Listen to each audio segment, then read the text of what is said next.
Eu sou Francisca Pini, no Instituto Paulo Freire eu sou diretora pedagógica e eu acompanho todos os projetos que são desenvolvidos pelas áreas de educação de adultos, educação cidadã e educação popular. Então nós realizamos assessoria nos municípios, aos movimentos sociais e nos municípios, em particular na rede municipal de educação.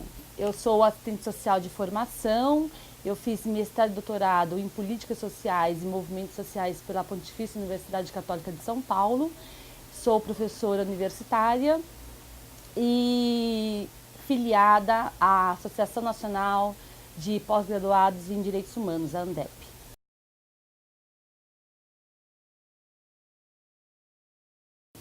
A questão do analfabetismo no Brasil ainda é elevado, né? Conforme o IBGE 2010, nós temos no Brasil 14 milhões de analfabetos, e isso representa 9% do total da população. E aí a ideia é perceber como que o governo federal, os governos estaduais e municipais estão contribuindo para a redução com qualidade. Porque só incluir o analfabeto numa turma de alfabetização não é suficiente para que ele possa adquirir os requisitos básicos para se socializar e para exercer a cidadania ativa que a gente tão defende. Evidentemente que houve uma redução, houve uma escolarização a partir de 97 das crianças de 7 a 14 anos, e hoje a gente intitula do ensino de 9 anos, que é o ensino fundamental, mas a gente percebe que ainda há uma dificuldade de manter a criança na escola com prazer, com curiosidade, com bom desempenho. Então, houve o nosso progresso, podemos dizer, que elevamos a inclusão da matrícula, mas a gente ainda não assegurou a permanência com esse sucesso da curiosidade, da investigação crítica que uma educação libertadora vem defendendo. Então a gente tem um desafio que é o de assegurar a permanência da criança na escola com prazer, curiosidade.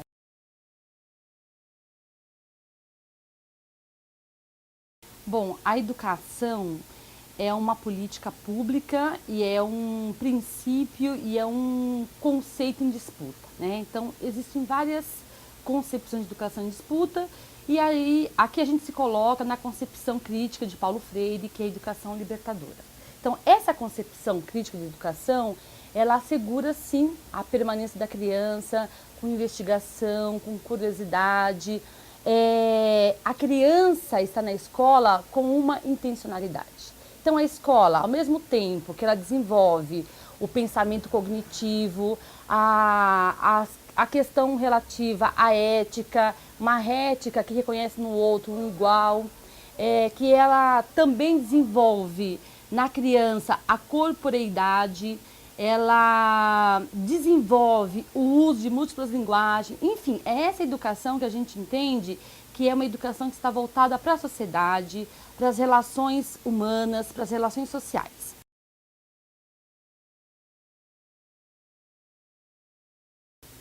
O desafio que está posto hoje para o Brasil e para o mundo é como nós vamos construir no presente e para o futuro populações que se autossustentem e que se sustentem coletivamente.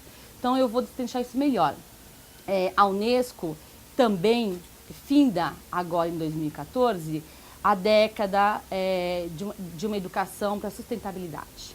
E aqui no Instituto Paulo Freire a gente discute muito esse conceito, que educar para a sustentabilidade é educar para as relações humanas. É pensar como que a educação vem contribuindo para a redução das desigualdades, para a redução da pobreza, né? Como que a gente contrapõe esse modo de produção capitalista injusto, esse modo de produção capitalista que produz miséria. E para a gente poder contribuir com outro mundo, nós temos que entender que modo de produção é esse, que gera tanto concentração de riqueza e que gera tanta pobreza. E as crianças e adolescentes precisam, nos seus espaços formativos, debater essas questões. Por quê? Porque a produção de riqueza produz violência, produz a criança e o adolescente em situação de rua, produz pessoas sem perspectiva de vidas. E eu tenho certeza que uma educação que é comprometida com o sentido da vida, ela deva promover em nós essa indignação. Ela deva provocar em nós esse sentido de pertencimento de uma comunidade da vida. Então, educar para a sustentabilidade requer, para além da gente pensar na reciclagem, na coleta seletiva, é pensar como que nós, nas nossas relações humanas, estamos nos sustentando. E aí, essa educação ela tem sentido, porque ela vai me ensinar como que eu trabalho a matemática, o português, a história, nessas questões todas. Então, tudo tem a ver com tudo. As coisas não são dissociadas do mundo.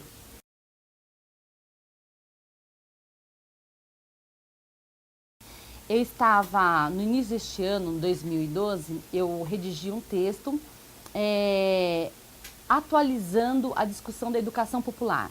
E ao atualizar a discussão da educação popular, como prática social, eu tive que retomar os clássicos da educação popular. Então, um deles, que eu tive que retomar na origem, foi Paulo Freire.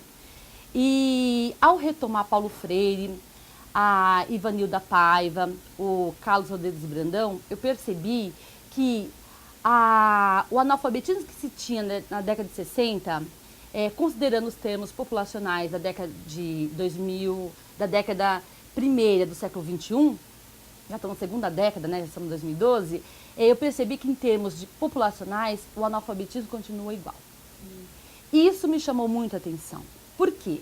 Porque se na década de 60 o analfabeto não era visto ainda como prioridade dos governos, ou seja, existiam ações episódicas e fragmentadas para se combater a pobreza. Não pensava-se em eliminar a pobreza, até porque a pobreza era uma forma de impulsionar esse sistema capitalista que já existia.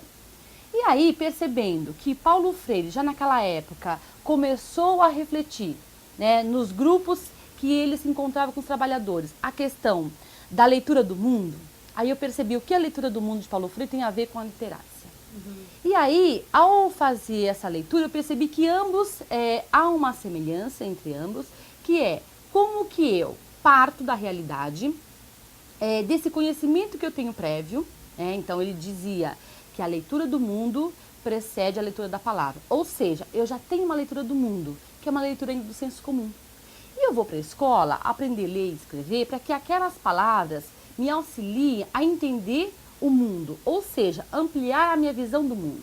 E ao ampliar a minha visão de mundo, eu vou conseguir construir formulações que possam mudar este mundo. Então, a leitura do mundo de Paulo Freire é uma categoria filosófica da educação, né? Porque a leitura do mundo, ela não é estática e ela não é episódica, ela é processual. Então, todos os dias, a realidade me emite sinais que eu tenho que captar.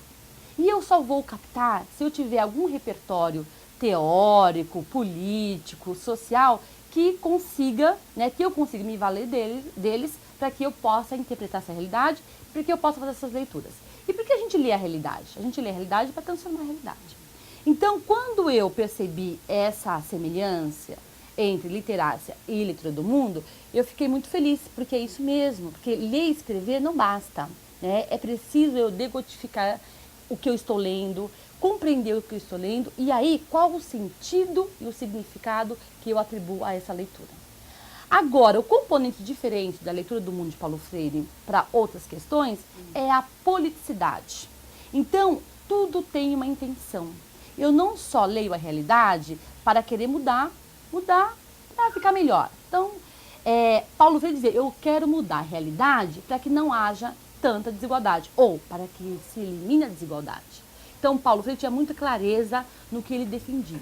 Então, o opressor e o oprimido da década de 60 são os mesmos do século XXI, 2012. Por quê? Hoje existem tantos oprimidos e opressores quanto na década passada. A diferença é que o mundo mudou, né? A revolução informacional, tecnológica, ela faz parte deste século, não fazia daquele século. E isso tem deixado para o senso comum que o mundo ficou muito melhor. E não é verdade. né, menos de 10% da população mundial tem acesso à tecnologia de ponta, tem acesso a um computador. Então, o mundo mudou para quem? O mundo mudou para algumas pessoas. E se a gente entende que a tecnologia tem que estar a serviço da humanidade, porque a riqueza produzida pelos homens e mulheres tem que estar a serviço da humanidade. E essa riqueza produzida por nós, homens e mulheres, ainda não está distribuída igualmente. Logo, a leitura do mundo de Paulo Freire, ela diz, olha, não basta ter tecnologia, a tecnologia tem que estar a serviço da humanidade.